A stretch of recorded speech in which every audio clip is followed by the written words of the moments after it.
नाते अहमद से जुड़े लोगों पे रश गाता है। बहुत खुशनसीब है, हुजूर की नात सुन रहे हैं, हुजूर का जिक्र सुन रहे हैं, हुजूर के गुलामों का जिक्र सुन रहे हैं, हुजूर के गुलामों की बात हो रही है।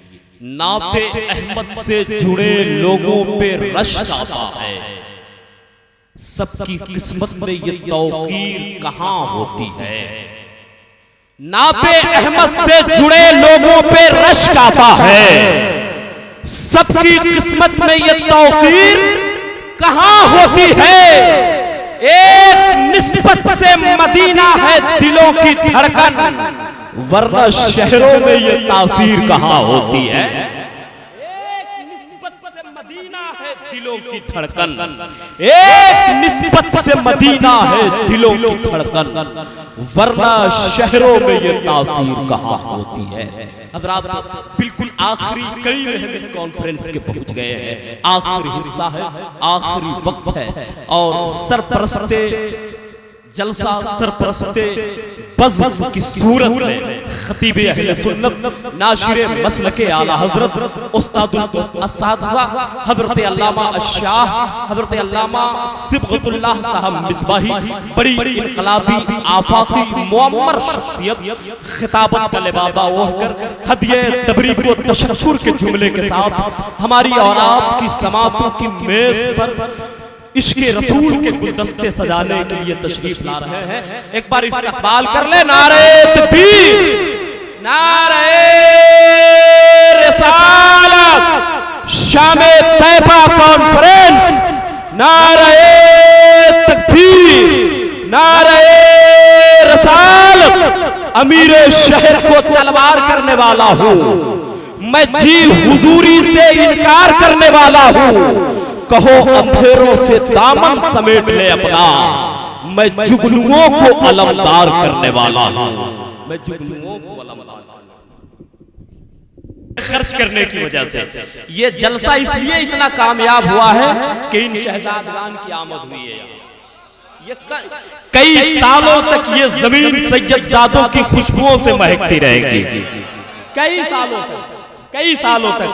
और मैं कहता हूं इंशाअल्लाह मैं शामे तैबा कॉन्फ्रेंस के माइक पे खड़ा हूं, जब तक इंशाअल्लाह यहां खिदमत करने का मौका फराहम होता रहा, इस तरह की महफिलें सरिया की सरजमीन पर सजती रहेगी, हुजूर का जिक्र हो इंशाअल्लाह, इंशाअल्लाह जरूर जरूर। ये सिर्फ और सिर्फ इन बुजुर्गों की दुआओं का सदका है कि हम इतने कामयाब हुए, हम इतने कामरा हुए। और आप सबके लिए सबसे बड़ी खुशनसीबी की बात यह है कि हमने नहीं, हमने सिर्फ मेहनत की है, मगर इन बच्चों को आगे बढ़ाने में सबसे ज्यादा अगर किसी का हाथ रहा है तो आप लोगों का रहा है। आपने अपने अखराजात से, अपने ताउन से, अपने रुपये पैसों से आपने इन बच्चों को पढ़ाया है। और मैंने पहले एक बात कही थी कि जब जब ये बच्चे कुरान की तिलावतें करेंगे इसका अजर सवाब आपको मिलता रहेगा। मैं तो ये कहता हूं कि जब कल क़यामत के मैदान में रब्बे कदीर की बारगाह में इन बच्चों की पेशी होगी तो ये तन्हा नहीं जाएंगे, आप सबको लेकर के अपने साथ जाएंगे, आप सबको लेकर अपने साथ जाएंगे। आखिर वक्त है आसी चलो मदीने को, निसार हो के मरे तुरबते पैगंबर पर। बिल्कुल आखिर वक्त में ये मकबूलियत का वक्त है। आप सब बैठे और हुजूर के चंद कलमात से अपने आप को महसूस करें, सलातो सलाम पढ़ेंगे और इन सैयदजादों की मौजूदगी में इनका वसीला देकर आप रब से जो मांगेंगे आपका रब आपको अता फरमाएगा। इस्तक़बाल कर ले हुजूर का। नारे तकबीर। अस्सलामु अलैकुम व रहमतुल्लाहि व बरकातुहू। नहमदुहु व नुसल्ली व नुसल्लिमु अला हबीबिल करीम अल्हम्दुलिल्लाह अल्हम्दुलिल्लाहि कफ़ा व सलामुन अला इबादिहिल लज़ीना इस्तफ़ा अम्मा बाद। फ़अऊज़ु बिल्लाहि मिनश शैतानिर रजीम, बिस्मिल्लाहिर रहमानिर रहीम। इन्नल्लाहा अश्तरा मिनल मुअ्मिनीना अनफुसहुम व अमवालहुम बिअन्ना लहुमुल जन्नह। सदक़ल्लाहुल अज़ीज़। देखिए तकरीर नहीं करना है क्योंकि आप लोगों ने हज़रत अल्लामा सैयद आमिर मसूदी साहब की बड़ा अच्छा खिताब आप लोगों ने समाअत किया है। और वैसे भी जब समझिए एकदम तरतीब उल्टी रही है, जब मुस्लिह कौम मिल्लत हज़रत अल्लामा सिबगतुल्लाह साहब को चाहिए तो उस वक्त मुझको बैठा दिया, एकदम तरतीब उलट दिया, चूँकि बुज़ुर्गों को आखिर में लाना चाहिए और हम लोग तो अभी जवानों में हम लोगों का शुमार होता है। तो बहरहाल ये मदरसा दारुल उलूम शहीदिया, इसमें हमदर्द कौम व मिल्लत जनाब ज़फ़र आलम साहब और हज़रत मौलाना ग़ुलाम मुस्तफ़ा जामी और हज़रत हाफ़िज़ तौसीफ़ साहब इन लोगों की मेहनत रही है और बाकी इसके मदरसे के अराकीन लोगों ने भी मेहनत किया है, जिसका सिला अल्लाह ने आज इनको फ़ाज़ इकराम हाँ, और बाकी जो नौजवान ने सरियाँ हैं ये लोगों ने बड़ी मेहनत की, तो अल्लाह ने उसका सिला आप लोगों के सामने पेश किया है कि ये लोग हाफिज़ कुरान और कारी हुए हैं लोग। तो बहरहाल आप लोग ताउन करते रहेंगे तो ये मदरसा दूरा चौड़ा तरक्की करेगा। देखिए मैं एक चीज़ बताऊँ, तकरीर नहीं करना, बस मैं एक बात थोड़ी देर के लिए मैं बता दूँ कि हज़रत सैयदना फारूक आज़म रज़ियल्लाहु ताला अन्हु जब हज करने के लिए आप निकले और जब मक्के के करीब पहुंचने वाले हुए तो आप मकाम दजनान पर रुक गए और आपने अपने साथियों से कहा कि थोड़ी देर के लिए रुक जाओ। तो साथियों ने कहा कि हुजूर यहाँ क्या बात है, कोई वजह है कि जो रोक रहे हैं? तो आपने फरमाया कि मेरी एक निस्बत यहाँ से है जिसकी वजह से मैं रुक गया हूँ। तो आप रुके, आपने फरमाया कि मेरे साथियों, जब मैं हालत कुफ्र में था तो मेरे बाप खत्ताब के 5 ऊँट थे और उनको मैं चराता था। मेरे बाप खत्ताब कहते थे इनको लाइन से खड़ा करता, तो मैं खड़ा करता था, एक को खड़ा करता दूसरा भाग जाता, दूसरे को खड़ा करता तीसरा भाग जाता, और कहीं कि मेरे बाप खत्ताब कहीं से देखा करते मुझको, और जब मैं नहीं सबको एक लाइन में नहीं खड़ा कर पाता तो मेरे बाप आते और मुझे तमाचा मारकर कहते कि 5 ऊँट तुमसे नहीं संभल रहे हैं। हज़रत फारूक आज़म फरमाते हैं कि मगर जब से मैंने रसूलुल्लाह का दामन करम को मैंने थामा है, जब से मैं ईमान ले आया हूँ, तो आज मदीने से लेकर ईरान तक, मदीने से लेकर के शाम तक पूरी हुकूमत की बात को जो मैं संभाले हुआ हूँ, ये उस ईमान का, उस नूरे मोहम्मदी का सदका है कि जो अल्लाह ने मुझे ये ताकत और कुव्वत अता फरमाई। लिहाजा ईमान बहुत बड़ी दौलत है। देखिए हम लोग क्या करते हैं कि हम लोग सिर्फ मुसलमान हैं और हम लोग में तो कितने ऐसे हैं कि जिनको पता नहीं कि हम किसी नबी की उम्मत में हैं। आज मैं बताऊं कि ये उलमा बैठे हुए पूछिए कि मैं गलत कह रहा हूँ, और अल्हम्दुलिल्लाह कोई फख्र की बात नहीं, मैं पूरे हिंदुस्तान में घूमता हूँ, मैंने देखा है देहातों में कि लोग जानते नहीं है कि हमारे नबी कौन है, बस कहीं हम मुसलमान हैं। अरे कैसे मुसलमान है यार, ऐसे मुसलमान बनो कि जो है गैर देखे, कुफ्फार व मुश्रिकीन देखे तो तुमसे खाइफ हो जाए। आज तो ये हाल है कि हम लोग डरते रहते हैं। मैं बताऊं, अल्लाह के रसूल सल्लल्लाहु अलैहि वसल्लम ने फरमाया कि अल्लिमू औलादकुम सलासा खिसाल, अपनी और औलादों को 3 खसलतें सिखाओ। आज हम लोग का क्या हाल है? हमारे जब बच्चे पैदा होते हैं तो जब थोड़ा सा बड़े होते हैं तो उनको अम्मा अब्बा कहना सिखाते हैं, खाने पीने की चीज के नाम गिनाते हैं, उसके बाद और बड़े होते हैं तो उनको स्कूल में डाल देते हैं, ABCD पढ़ने लगते हैं। पढ़ाइए, क्योंकि जमाने में दुनियावी तालीम जरूरी है, मगर उसके साथ साथ अपने बेटे को हाफिज़ कुरान भी बनाइए, ताकि दिन में अगर वो डॉक्टरी करता है, अगर वो इंजीनियर है, तो रात में मुसल्ले में खड़े होकर कुरान करीम की तिलावत करता हुआ नजर आए, तब जाकर के उसकी कामयाब जिंदगी होगी। तो अल्लाह के रसूल फरमाते हैं कि अल्लिमू औलादकुम सलासा खिसाल, अपनी औलाद को 3 खसलतें बचपन में सिखाओ। पहली क्या? हुब्बु नबीय्यकुम, अपने नबी की मोहब्बत। नबी की मोहब्बत कैसी?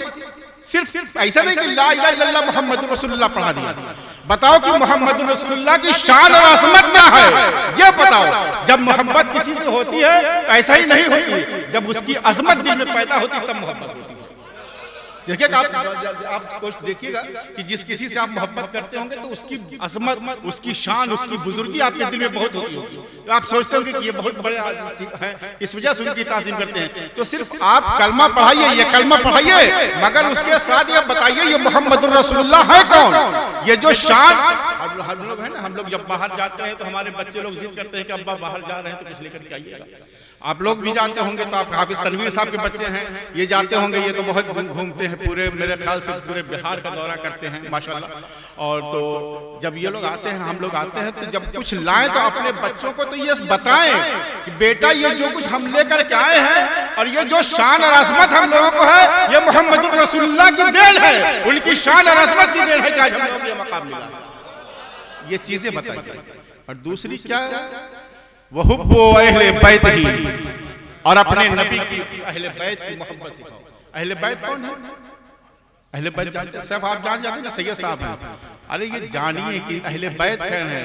मैं बताऊं, पूरी दुनिया में अगर नस्ल चलती है तो बाप से चलती है, मगर अल्लाह के रसूल ने फरमाया था कि हाजा इब्नान, ये दोनों मेरे बेटे हैं। और पूरी दुनिया में सैयदा खातून जन्नत फातिमा ज़हरा की नस्ल पाक से जो है सैयद की खानदान जो चली है, ये खातून जन्नत से चली है। और हसनैन करीमैन के बारे में अल्लाह के रसूल ने फरमाया था कि हाजा इब्नान, ये दोनों मेरे बेटे हैं, यानी इनसे मोहब्बत करो।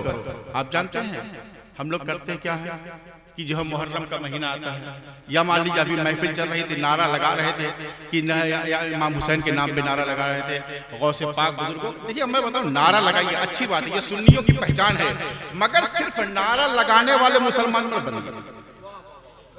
हम लोग कहते हैं कि आला हजरत के नाम, अरे आला हजरत के आप मकाम मर्तबे को पहचानिए, आला हजरत का इश्क आप पहचानिए। आला हज़रत फ़ाज़िल बरेलवी जैसी शख्सियत कि अल्लाह के रसूल से इतना इश्क था कि जब जहाज गर्क होने लगा तो वालिदा परेशान है, माँ परेशान है, हुज्जाजे इकराम परेशान है, अहमद रजा बड़े सुकून इत्मीनान से हैं। माँ कहती है कि जो है बेटा अहमद रजा बड़े सुकून से बैठे हो, जहाज गर्क होने वाला है, तुमको फिक्र नहीं है। आप फरमाते हैं, देखिए ईमान की पुख्तगी इसको कहते हैं, ये ईमान की पुख्तगी है।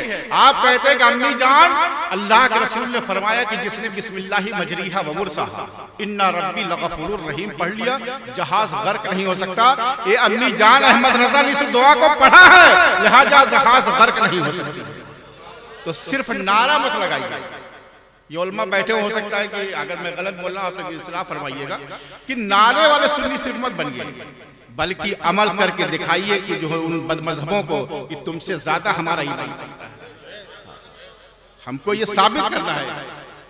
देखिए अब मैं बताऊं एक चीज कि हम लोग मुरीद हो जाते हैं और उसके बाद कहते हैं, मैं बताऊं अभी मैं एक जगह जलसे में गया था, गोपीगंज जिले में हबीबिया रिजविया के जलसे में गया था। हजरत अल्लामा शेख रहमतुल्लाह साहब मिले, उन्होंने कहा कि यहाँ एक पीर साहब आते हैं, अब वो कहते हैं कि जो है बस तुम हमसे मुरीद हो जाओ, उसके बाद नमाज रोजा कुछ नहीं, अस्तगफिरुल्लाह। तो जान हजरत शेख रहमतुल्लाह साहब ने मुझसे कहा कि कहीं कि हजरत अच्छे अच्छे हाफिज उसके चक्कर में फंस गए, तो लिहाजा आप देखिए पीर को बहुत सोच समझ के पकड़िए। हाँ, ऐसा नहीं कि मैं आ गया, लोगों ने मेरी तारीफ कर दिया, धड़ से मेरा दामन पकड़ लिया। मैं इस चीज का कायल नहीं हूँ, पहले देख लिया कीजिए कि किसी के कहने पे एकदम आप जो है बस आंख नहीं बंद कर लेना चाहिए। और मैं एक चीज और बताऊं, जब पीर को पकड़ लीजिए तो फिर उसके आयब को मत तलाश कीजिए। जब पीर को पकड़ लिया है तो उसके आयब को मत तलाश कीजिए, बल्कि ये सोचिए अगर ये पीर कामिल नहीं है तो इसका कोई ना कोई सिलसिले का ऐसा बुजुर्ग तो होगा जो मंजिल मकसूद तक पहुंचा देगा। इमाम हुसैन ने करबला के तपते हुए सेहरा में जो अपनी औलाद को कुर्बान किया था, सिर्फ इसलिए नहीं कि नारा लगाने के लिए, उम्मत मुहम्मदिया को बचाने के लिए, दीन मुहम्मदी को बचाने के लिए अपने खानदान को कुर्बान किया था। तो सिर्फ उस चीज को आप नारों में मत कीजिए, इमाम हुसैन ने जो ज़हन दिया था और जो बताया था उस पर अमल कीजिएगा तो दुनिया भी कामयाब है, आखिरत भी कामयाब हो जाएगी। और तीसरी चीज क्या है, वो तिलावतुल कुरान और कुरान की तिलावत। आज हम लोगों का क्या हाल, हम लोग तो कुरान पढ़ते ही नहीं है। मेरे ख्याल से हम लोगों को लगता है कि एक मरतबा शादी में जो कुरान शरीफ मिल जाता है उसके बाद रखा रहता है, शायद मरने के वक्त फिर पढ़ा जाता है, उस तौफीक नहीं होती है। कुरान पढ़िए ताकि आपके दिल जो है मुनव्वर हो जाए। इनको पढ़िएगा ना तो आपके दिल मुनव्वर होंगे, वरना इसे खाली आप दुनिया कमाइए। मैं इस चीज को नहीं कहता कि दुनिया मत कमाइए, दुनिया जरूरी है, बाल बच्चों की परवरिश वो आप पर फर्ज है, आप नहीं करेंगे कौन करेगा, मगर उसके साथ साथ आखिरत की तैयारी भी किया कीजिए। आखिरत में जो कब्र, सबसे पहली जो मंजिल है कब्र है, वहाँ की तैयारी कीजिए, क्योंकि अगर वहाँ कामयाब हो गए तो आगे कामयाबी का जरिया है। अगर यहाँ फंस जाएंगे तो फिर मैं बताऊँ, बहुत से लोग कहते हैं ठीक है पीर बचाएगा, यकीनन बचाएगा, मगर जब पीर के बताए हुए तरीके पे चलिएगा तब तो बचाएगा, और पीर के बचाए हुए तरीके पे न चलिए और कहिए कि पीर साहब से मुरीद हो गए हैं तो हो गए। लिहाजा ऐसी चीज़ों से बचिए। और कुछ मेरे मुरीदीन ज़्यादा तो नहीं आए मुझको मालूम है, मगर आप लोग नमाज की पाबंदी कीजिए, नमाज पढ़िए। और मैं एक चीज़ मैं बताऊं कि देखिए हालात बड़े ख़राब हैं, अभी बिहार की हालत थोड़ा बेहतर है, हमारी यूपी की हालत तो ज़्यादा ख़राब है। तो देखिए मैं कारोबार के लिए आप जा रहे हैं, अगर जब मस्जिद रास्ते में मिले तो आप रुक करके नमाज पढ़ लीजिए। अगर वक्त नहीं मिलता है तो आकर के घर पे फंसा नमाज अदा कर लिया कीजिए। क्योंकि मैं एक चीज़ बताऊं, अगर आप लोग नमाज पढ़ते रहेंगे तो ये आदत बनी रहेगी और फिर उसमें कामयाबी हो जाएगी। अगर नहीं पढ़ेंगे तो एक दिन पढ़ा, 2 दिन छोड़ दिया तो फिर उसका क्या होगा, फिर जो है धीरे धीरे अच्छा कल पढ़ेंगे, परसों पढ़ेंगे, और ज़िंदगी कोई जानता नहीं है कि कब आंख बंद हो जाएगी, ये कोई जानता नहीं है। लिहाजा आप आखिरत की तैयारी कीजिए, इसी में कामयाबी है। अल्लाह रब्बुल इज़्ज़त इस मदरसे के दिन दुगना रात चौगुना तरक्की अता फरमाए। और जो ये जनाब ज़फ़र आलम साहब ने और इन यहाँ का साथीज़ा ने जो इस मदरसे को जो है कामयाबी की तरफ ले गया, मैं तो जानता भी नहीं था। मैं करीबन 20-22 साल से आता हूँ, मैं पहली मरतबा सुना कि यहाँ पे मदरसा भी है। हकीकत बता रहा हूँ ज़फ़र आलम, मैं जो है मुझको मालूम भी नहीं था, मैं समझता था कोई मकतब हो, मगर जो अल्हम्दुलिल्लाह पता चला कि दारुल उलूम की शक्ल यहाँ पर है। तो ये हज़रत अल्लामा ग़ुलाम जामी साहब और ग़ुलाम मुस्तफ़ा जामी और हाफिज़ तौसीफ़ साहब और ज़फ़र आलम वगैरह यहाँ के जितने अरकान इन लोगों की मेहनत है, अल्लाह ताला इसको दिन दुना रात चौगुना तरक्की अता फरमाए और हम सबको इसमें ज़्यादा ज़्यादा बढ़ चढ़ करके हिस्सा लेने की तौफ़ीक़ अता फरमाए। अस्तग़फ़िरुल्लाह रब्बी मिन कुल्लि ज़ंबि व अतूबु इलैह।